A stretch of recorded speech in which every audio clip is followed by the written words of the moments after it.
Brand না, একটা hypnosis. ভাবো, একটা ব্র্যান্ড একটা ক্রিম লঞ্চ করলো, এবং সেই ক্রিমটি কি বিক্রি করছে? ফর্সা হওয়ার স্বপ্ন, যার দ্বারা 4,100 কোটি টাকার ব্যবসা দাঁড়া করিয়ে দিয়েছে।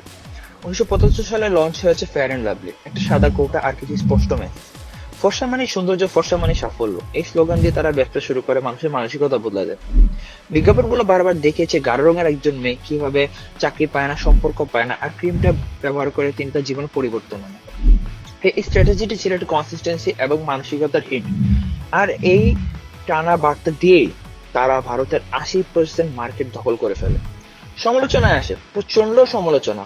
আর তখন এই 2020 সালে ইউনিলিভার নাম পাল্টে ফেয়ার অ্যান্ড লাভলি থেকে গ্লো অ্যান্ড লাভলি নাম পরিবর্তন করে।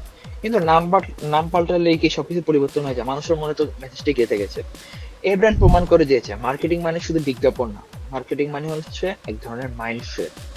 ফেয়ার অ্যান্ড লাভলি কখনো মানুষ বিক্রি করেনি, ওরা স্বপ্ন বিক্রি করেছে। আর আমরা আমরা তাদেরকে কিন্তু শিখতে পারি। আমরা তাদের স্বপ্ন কিনে নিয়েছি, কিনে আজ 4,100 কোটি টাকার একটা ব্র্যান্ড তাদেরকে উপহার দিয়েছি। তুমি যদি মানুষের দৃষ্টি না বদলাতে পারো, তাদের দৃষ্টিভঙ্গি বদলে দাও। এটাই আসলে মার্কেটিং। মার্কেটিং এর খেলাই হচ্ছে এটা। ধন্যবাদ।